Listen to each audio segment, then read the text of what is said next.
Hello and welcome to another episode of Next Generation's First Generation. It's a watch-along podcast with myself, Sascha Shouties, and my good friend here, Patrick Delmore.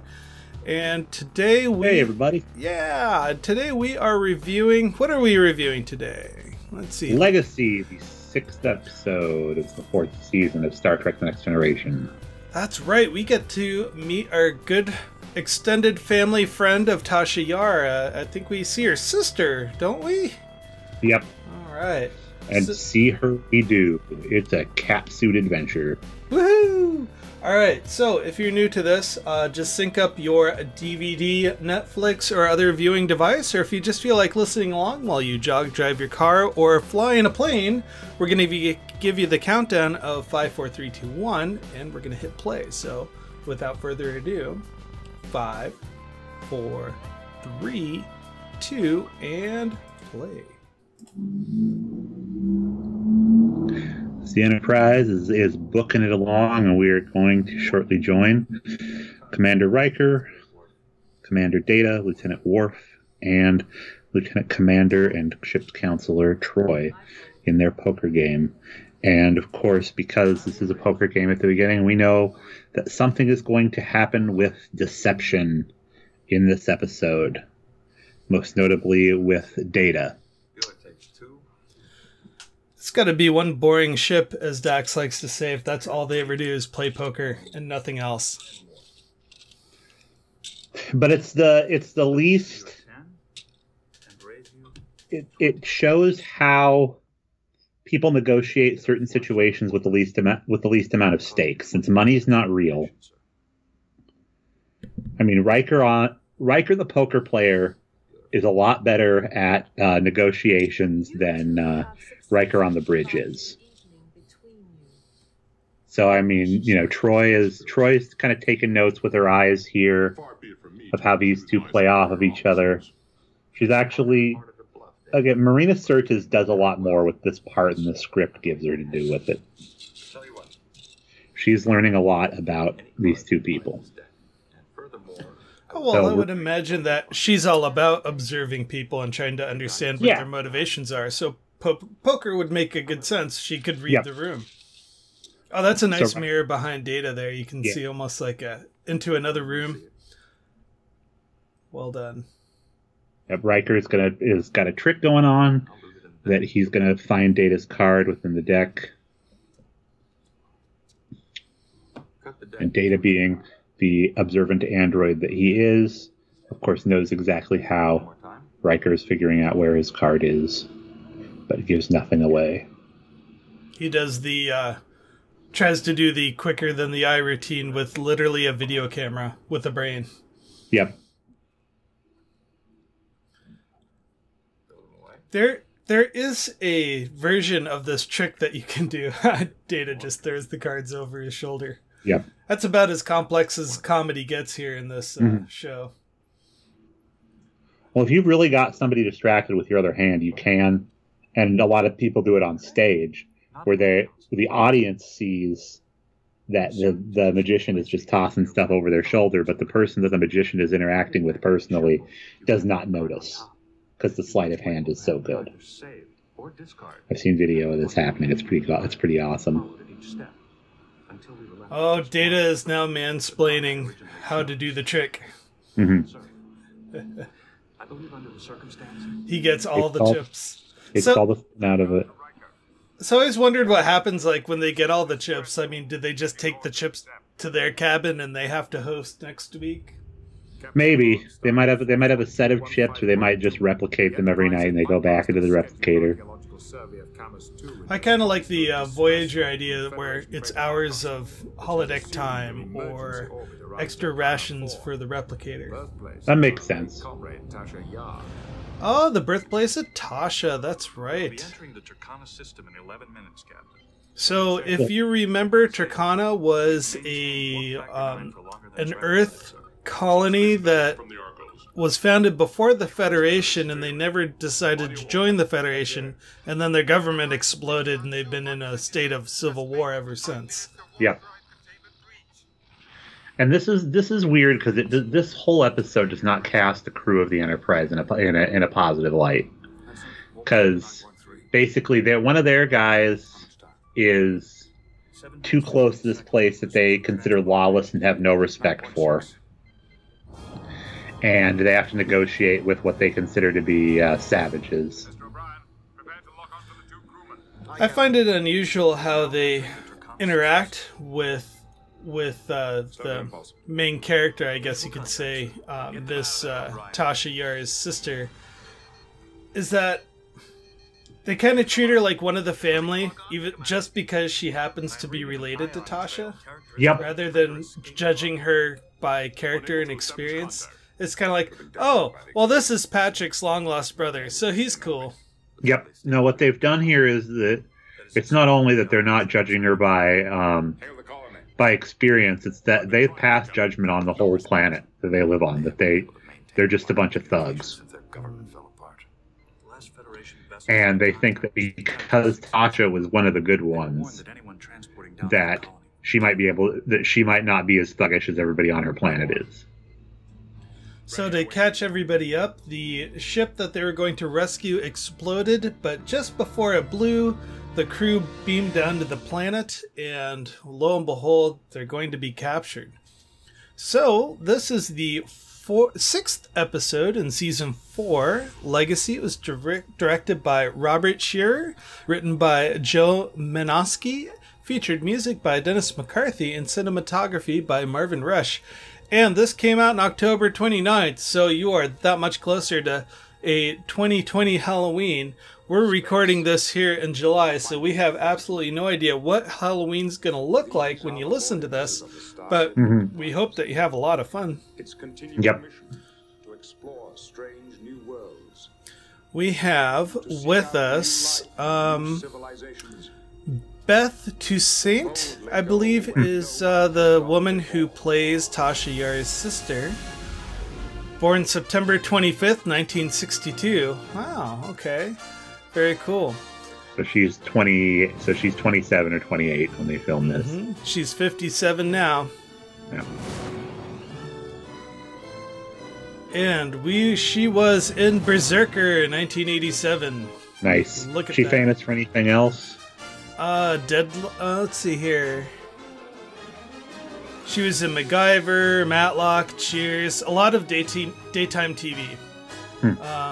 Babylon 5, only in one episode though. Yeah, just a whole bunch of basically a day player. Exactly. Well, the one-off character. Yeah. She's very bombastic 80s though. You know, you've got that without being chauvinistic, she reminds me of the suit that they put her in her. She reminds me of that show Baywatch. Like all she would need is like a life preserver under her arm and to go for a run. Or 7 of 9. Oh, now one of the guys on this planet is fairly recognizable. I can't think of the actor's name. I'll point him out when he comes up. I remember him mostly as on Seventh Heaven. He played Sergeant Michaels, the Reverend's cop friend that he always went to when there was trouble. Well, point him out when he comes up, and I'll be able to do a search on him. Yeah. Oh, so this is funny. Worf's like, "Hey, Doctor, don't come down here. It's dangerous." And she's like, "Yeah, so in every dangerous situation that we've ever been in on screen, I've handled myself like a million times better than you, the security chief, has." Like that one time when he stood behind the ambassador while he got shot. Yeah. Yep. Or just let a criminal run roughshod all over the Enterprise. Yeah. Your team didn't catch him when he hid in the shuttle bay. Well, they're very sexist towards the Doctor. Oh, you're a woman. You can't go into this dangerous situation. You might get raped. A big thing they changed is that sign up there on the SD version. Yes. That's just spray paint. No, really? Not a neon sign, yeah. Oh, cool. Yeah. So here we go. We've got an underground city. Looks like a great place for laser charged tags. Into for no reason. For no reason, they're like, "Oh, there's readings here. Let's just run right underground."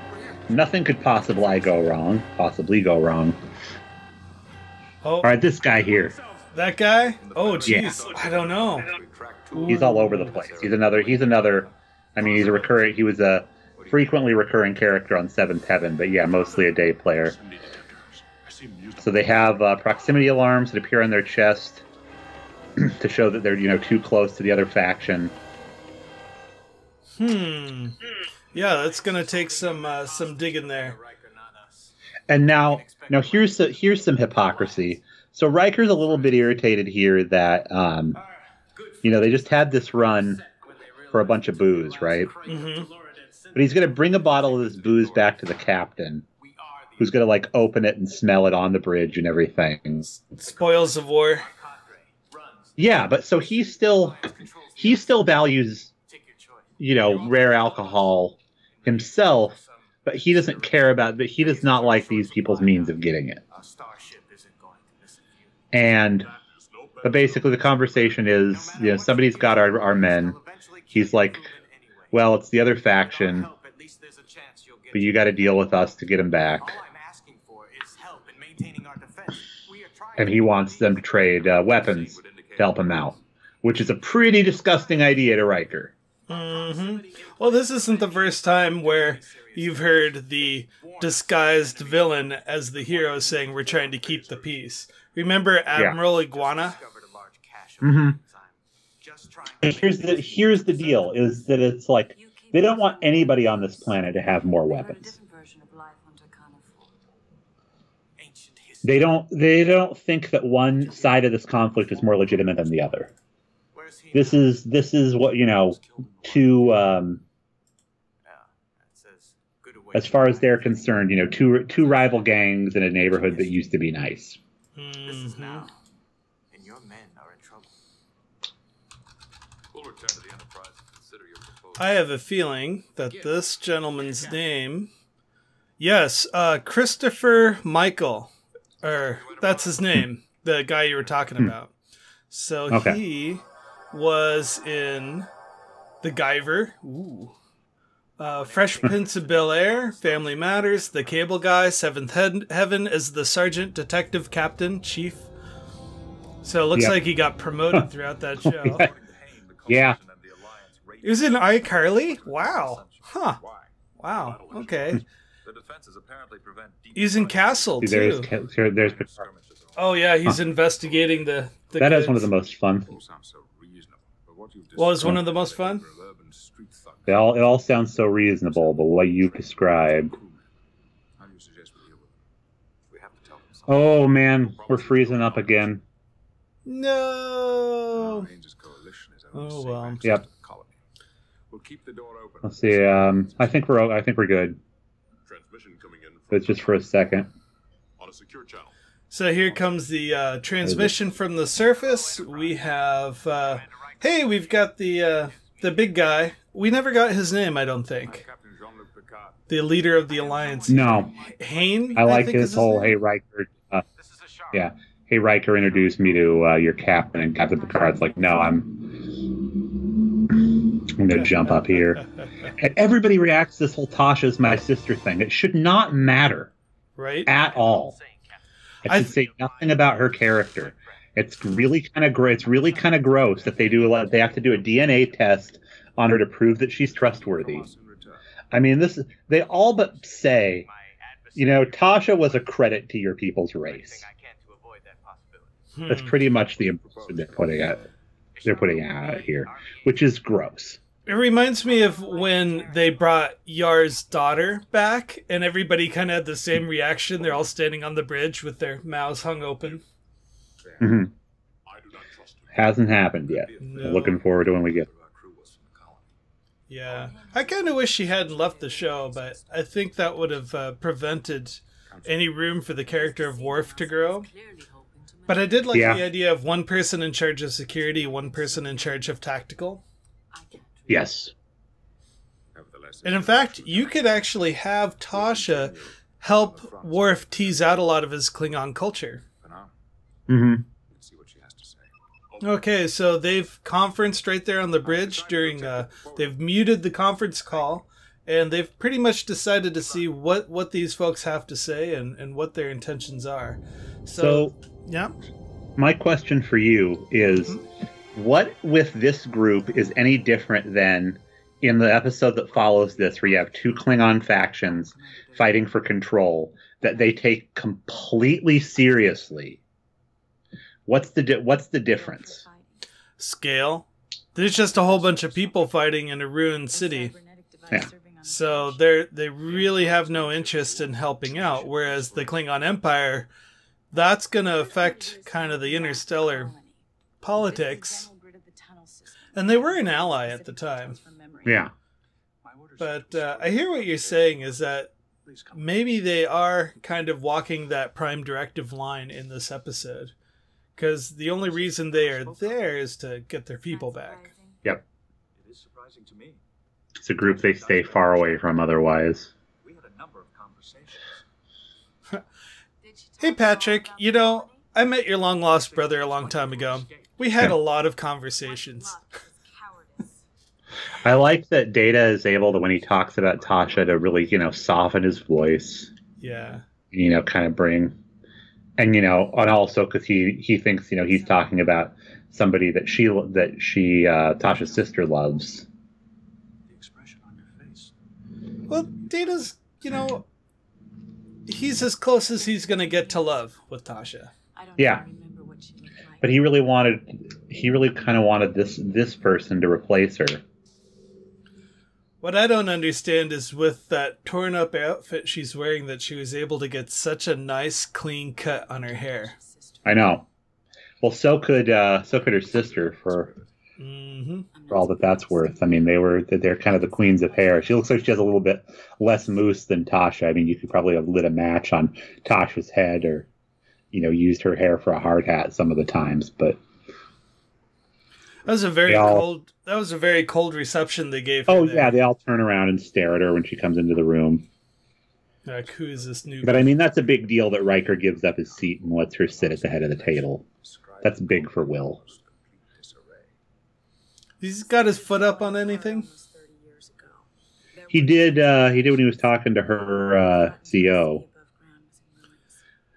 So I kind of want to make a side reference here. We are in the observation lounge here, and we've never seen the camera look into the lounge from outside the ship. And recently, a friend of mine sent me I think it was a Last Comic Standing promo, or... No, it was Comic Relief. Oh, Comic Relief, yeah. And so the Marina Sirtis and Jonathan Frakes and Brent Spiner and I think LeVar Burton. Yeah, they all kind of played along and were selling these T-shirts on the observation bridge or lounge. But the camera angle, you actually got to see what the outside of the lounge looked like, which was really nice. Which were $30 in 1994 money, which is an insane amount of money for a T-shirt. Oh, yes. Oh, there's our hostage message. Mm-hmm. You will be killed, or the hostage will be killed if you don't give reparations. Yeah. Honestly, they should just beam down a whole bunch of that brandy. Or if Picard was really dastardly, he'd find where their brandy is, beam it up to the ship, and then give it back to them before they realize that he's basically giving them their own wares. Yep. That's a Ferengi thing to do, though. Mm-hmm. It monitors the bioelectric signatures of the crew in the event they get... So they're talking about how the... who is it? The hostages have this little device that can track their life signs, but they don't know where it is. Yep. Which is interesting because everybody else here on this planet has a piece of technology embedded into them that lets you know where you are, but it's also a proximity sensor, and it lets you know when the enemy's coming towards you. Which seems like kind of a built-in flaw because your enemy will know that you are coming as well. Yep, I love that. I love that she just goes off on Riker. Just like, no, your idea is stupid and it won't work, and you're not my CO, so I can talk to you like this. Mm-hmm. And he just got over Shelby hitting him over the head with that kind of talk. Yeah, I don't think Riker's a blonde guy. Well, she's not a natural blonde, so I take that back. Yeah. They'll think it's a raid by the coalition. Too dangerous. We've seen what those tunnels look So they're coming up with a couple of ideas: a direct assault, Riker, I was ordered to assist you in any way possible. That doesn't mean as long as disguise you yourself stay as the enemy, If you had the time, we and could sneak come up with in. another plan, but you don't. Ah, Right now, there it I'm the is. best option. You're dumb. Listen to me. Yep. That's what she says. And you get the verification from Data there to say, "Yup." They did that a lot in Deep Space Nine. Is that whenever someone said something that was a little questionable, they would just do a pan shot to Chief O'Brien, and he would say, "He's right about that."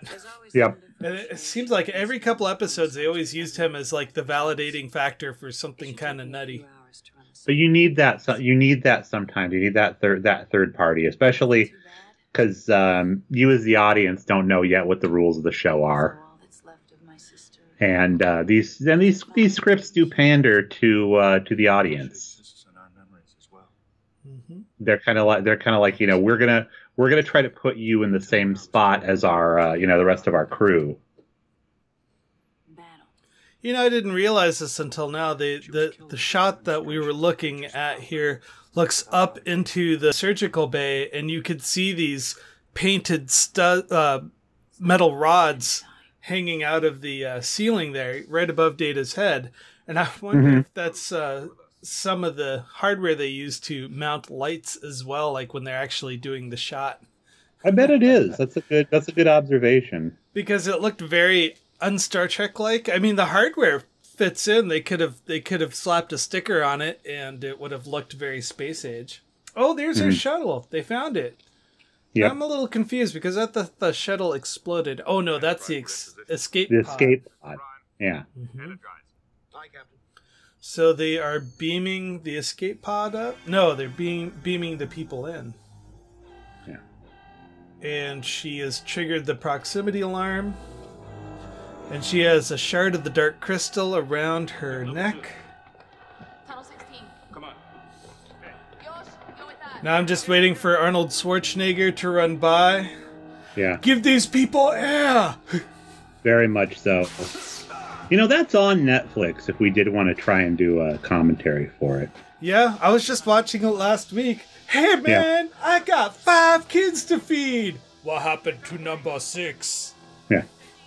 Did you figure out, did you catch that it was actually Shelby there in the room where he's getting his vacation put in his head?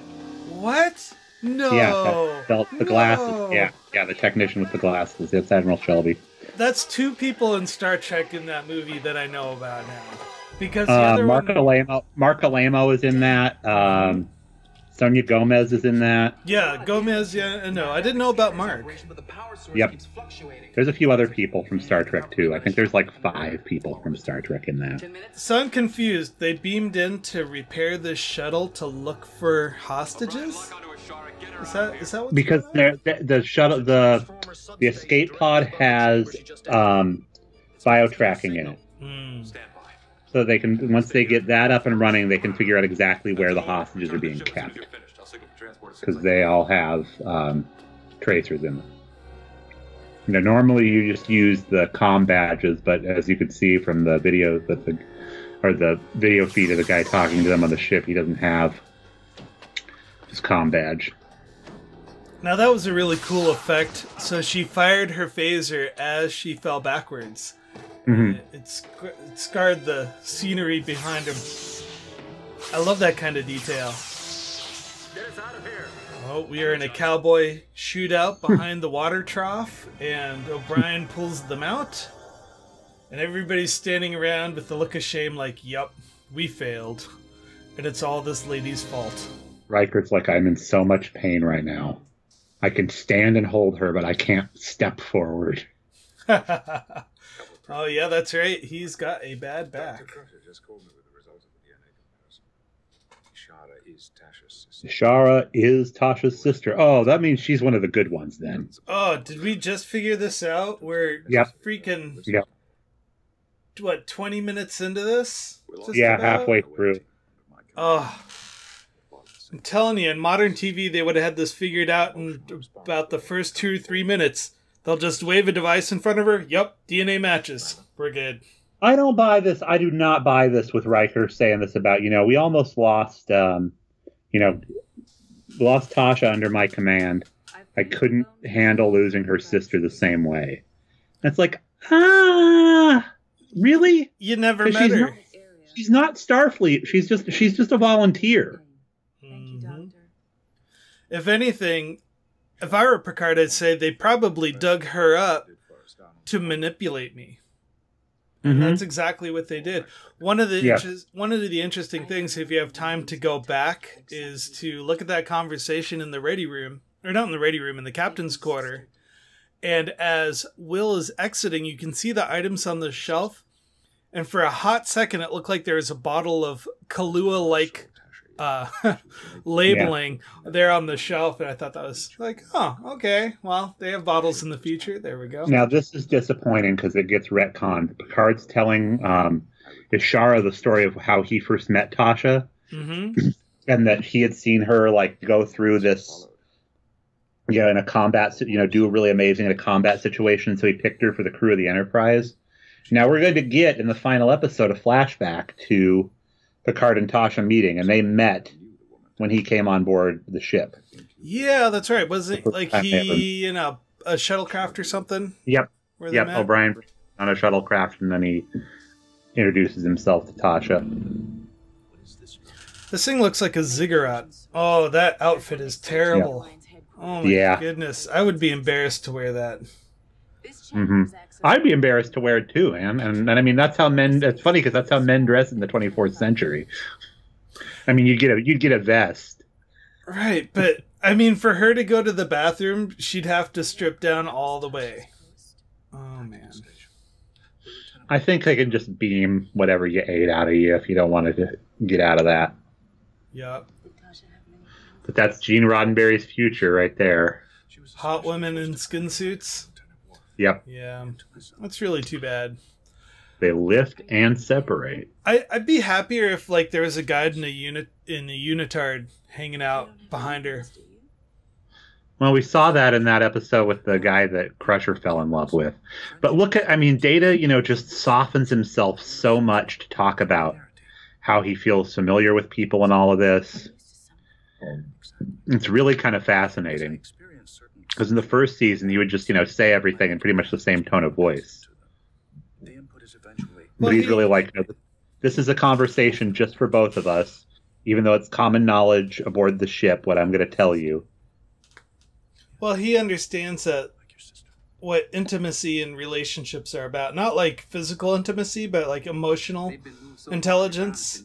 Mm-hmm. Getting close to somebody with familiar information. I mean, I could talk to you, Patrick, all day about, how cool it is to hang out with your dad. But then I could reframe it and I really had a great time hanging out with your father, and it meant a lot to me that you introduced me to him.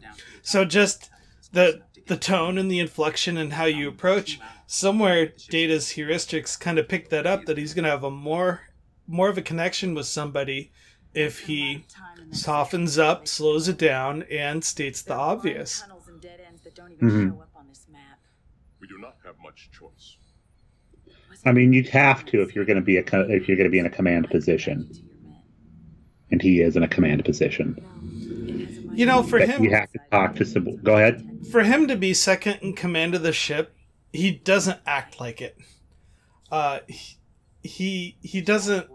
I don't know how to explain it, but the way his job is done on the ship and how people interact with him, it's not in a leadership position at all.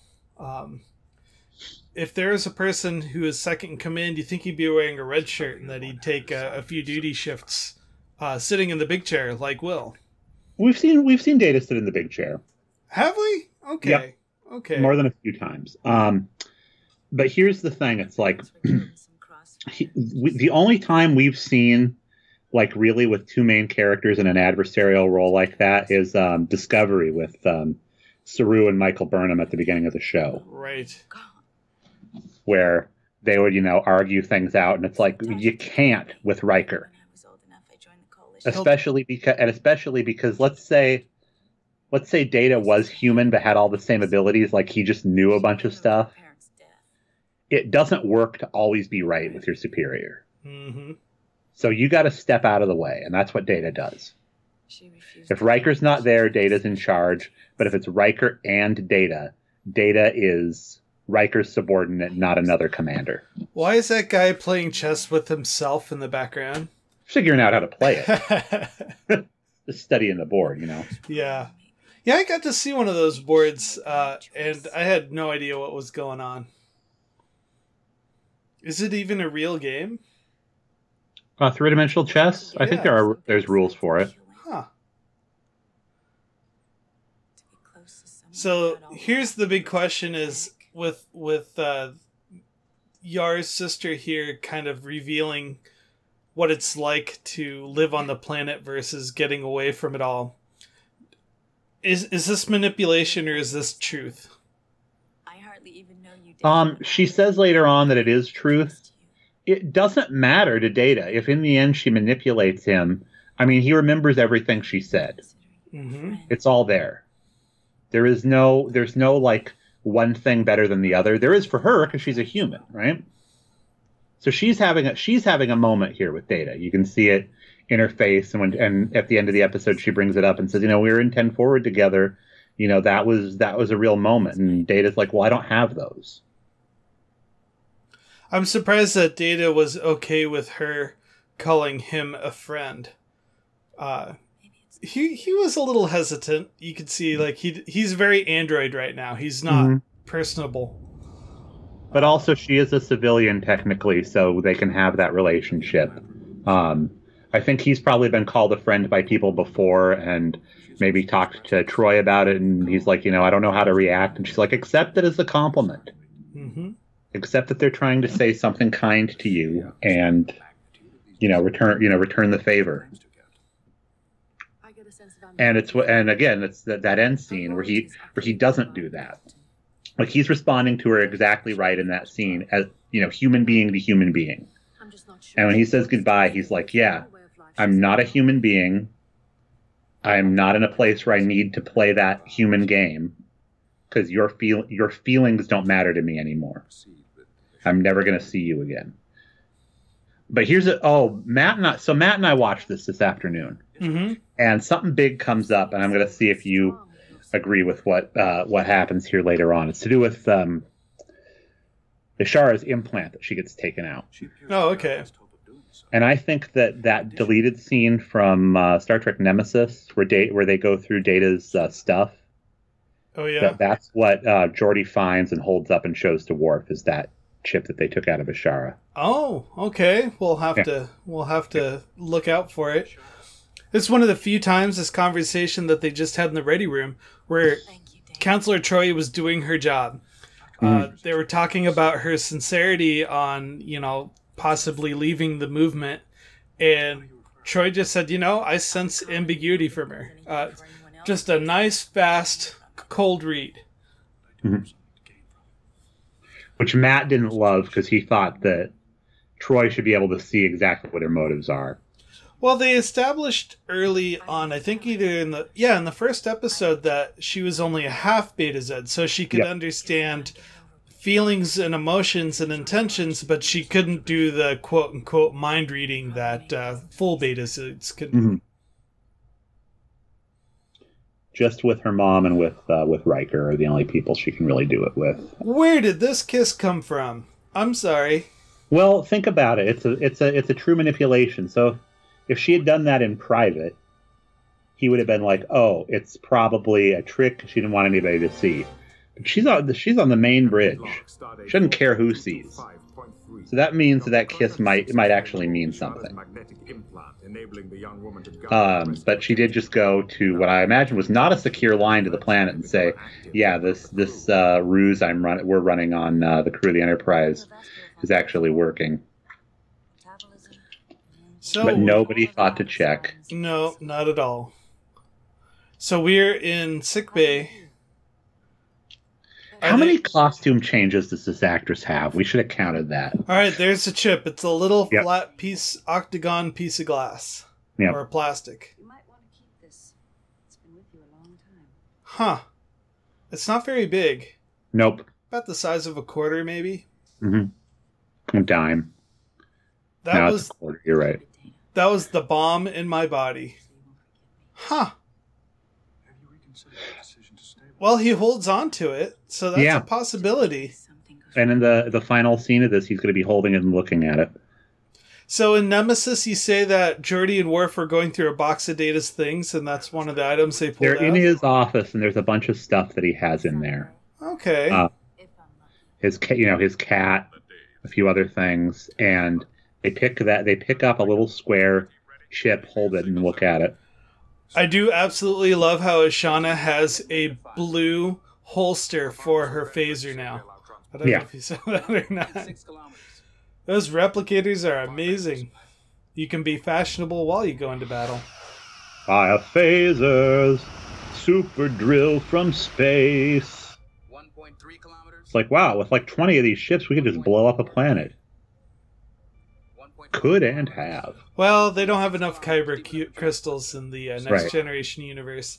Mr. O'Brien, energize. So they're beaming them in. Oh, they needed to drill down through some rock to extend the transport range. Yeah. Worf is really startled by that wall. Yeah. What's that? What's that over there? Stupid wall, you go squish now.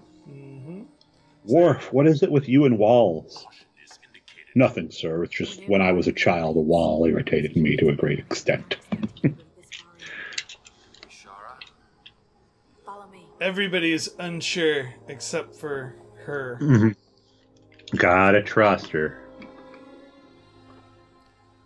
Sneaking through. I know, I was gonna enemy say. camp.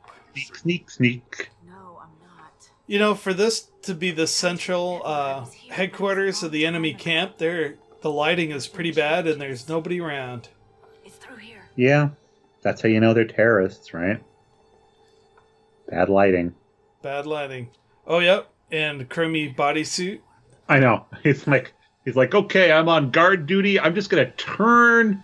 When I make this turn, I'm gonna pivot so I can't see down this hall that all these people are standing in. That really blew that guy back. Yeah. I love the whole throwing phaser like a frisbee shot. You see how he swings out his arm like he's throwing out a frisbee. Hold out your hands. Wow, I'm glad he remembered what setting to use Yeah. while he's shooting off those. Just a hand. They can grow it back. Roll down the stairs, play dead, and then shoot the alarm. Oh, darn it. So now she's running around. Let's get moving. Something's going on. Where is she? Well, she had another plan because they're really close to the generator for the shield for the rival faction. She's gonna overload the generator. Worf gets the guys out. And now they're trying to find the subterfuge. Purple computer, look at that. And it flashes in time to the red alert. There we go. Now, was this supposed to be a suicide mission? Like she was supposed to blow herself up with the computer? No, I think she had time to get away. I mean, she has time to have this out with Data. Data's always really slow to pick up betrayal. This isn't the first time where he'll just kind of list out slowly the inventory of things going wrong at that moment. But that's a good thing to have, especially with a Riker. Again, is that he's like, let's find out the why. We know the what, but the why might be The important. Federation will be responsible for the resulting deaths. I cannot allow that. How would the Federation be responsible for? Oh, because they made the hole to get into. I guess. Yeah, they got her in, and that's all they needed. But I will. And this is where someone should just shoot her. Data's got the speed; he can dodge that bullet. Yep. We will both be destroyed by the explosion. The Coalition's been all I've had for 15 years. They've given me a life. I don't mind dying for them. Now, listening to her talk like this about the Coalition reminds me of someone who's joined a gang. Yeah, that's the idea. Yeah. It's like no matter what, they own you. You are an agent of them, and they are also your family. You got what you came for. Why do you care about what we do? Your friendship with me was part of the deception. Oh, Mr. Data's rubbing it in.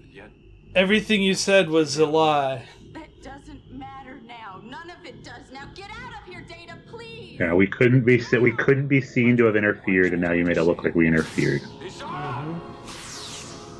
Yeah, there we go. He shot her. Woo! And he even had the mean Data grimace. Did you see that? And he figured it out. It's like, he killed his girlfriend that one time, but her he was able to just knock out.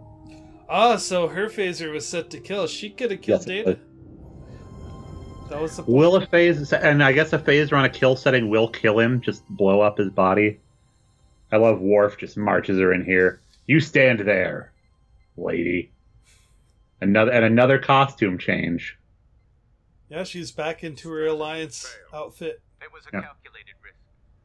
You gave us an opportunity we couldn't ignore. This guy is so funny. Ishara, are you hurt? No. I'm surprised he even asks that if she's hurt or not, because she was willing to blow herself up in the previous scene. Well, it's a good body to use for another suicide mission. Mm-hmm. Well, she is the bomb. And she's been on... This is the thing they're not thinking about. It's like she's been on Federation ships and seen how they work. Mm-hmm. It probably isn't the best idea to send her back, but they're playing the game of she wants to be here, and so giving her what she doesn't want, which is a trip back to the planet. Which really, it's not that she doesn't want that, but Troy has said she's ambivalent. Fine if she stays, fine if she goes. Her only real thing is that she shared what she thought was a moment with Data, and Data doesn't agree with that. Yeah. You know, if anything, I think they should have kept her and put her in the criminal justice system for assaulting 2 officers with a deadly weapon. Yeah. Because then you could dig her up. If that character ever wanted to come back, you could dig her back up for Deep Space Nine. And she could... Maquis sympathizer or something. I mean, she's got the dress code for it. Mm-hmm. I love how she's wearing knee pads. I didn't notice that before on her outfit. Yeah. I did what I had to do. Here's the ends justify the means speech. Oh, she has a little scar on her left chest there. Do you see it? Yeah, it's where they took the implant out. Oh, is that what that is? Okay. I think so, yeah. Good for them for making a mark there. Oh. Those nights when we talked to each other for hours on the telephone. Mm-hmm. Saying, no, you hang up. No, you hang up. That means anything to you. It means everything. Yeah. You know, Data, I didn't lie to you. My dad really was an abusive son of a bitch. There she goes. Like, but you lived. Yeah. So this isn't the first time Data's been manipulated, and it definitely won't be the last. Nope. If anything, there are a lot of people who take advantage of his emotional intelligence. But they were all you need is an electromagnet and to say that you know something about Dr. Sung that he doesn't. Oh, there you go. But the difference is the whole crew was fooled. They were kind of going in with unrealistic expectations of who she was and who she should be. You know what I was just thinking? What would have been interesting to have done with Data? That he had been an android, and that he had become a person, and was dealing with what it was like to become a person, and it would explain a lot more behaviors than him always being an android. Right. Because I mean, he is all about learned behaviors. But the idea that it would make it like that much more sad to be like, I don't think that's something I'm ever going to understand a lot of the time. If he was human and not a machine. Well, this goes back to the parallel to autism. Is that there are folks who are on the spectrum who will just not get certain things. Yep. And the beauty is learning to adapt to the things that you will not understand. Mm-hmm. And that's Data's struggle, is that he will never know love, but he can learn everything about love. It's almost like a paradox. Oh, there it is. He's looking at the chip. See, now I kind of want to bring up Nemesis and see if it's there. It's in the deleted scenes. Oh, it's in the deleted scenes? Oh. Yeah. Oh. I wonder if we have access to that. It'd be on the YouTube. You can probably hear me typing in the background. Yeah. It's okay. Oh, there's 25 minutes worth of deleted scenes. I know. It's one of the very last ones. Holy smokes. Not the last one. They're really good. Pizza. Everything in that little clip thing should have been included in the movie. Oh, yeah. Well, what do you think, man? I like this episode quite a bit. I give it a 3.5 or almost a 4. A 3.5, almost a 4, huh? Yep. Okay. I don't care for how the crew of the Enterprise treats the people on that planet, but it's consistent with the history of the show. Okay. It shows, I mean, it really shows, the flaw in the concept of Star Trek, that they just, if nobody had crashed there, they would have just left those people there to die. And they never looked up, because she was from a planet that they didn't like, whether or not Tasha had any next of kin. They had to do any DNA tests to prove that this person was who they said they were. I mean, it would not have been hard to be like, hey, we should let somebody, maybe there's somebody that cares that Tasha died that's not on the ship. Yeah. I'm not too happy with the episode. I really feel like they were just... It's all about imposing false expectations on another person and then getting let down that they didn't live up to your expectations. Yeah. I mean, she's a person who was raised by a gang in a war zone, and then surprised that they were manipulated to meet her own needs. Okay, yeah, it kind of sucks that you were related to somebody that we worked with, but if anything, the whole episode tells me that the crew is never really over her death. Nope. And that's what this episode's about. It's not about that it's her sister. It's that they were reminded that one of the family was killed. Mm-hmm. So, they could have done a better job at delivering that grief, because they never came out and really said, we never got over the death of Tasha. We really miss her. Instead, they just did this passive-aggressive imposing expectations on someone. So I would probably give it about maybe a 2 or a 3 out of 5. Okay. Yeah. Oh, hey, I brought up. So I've got the Nemesis scene up. Worf and Geordi are in the.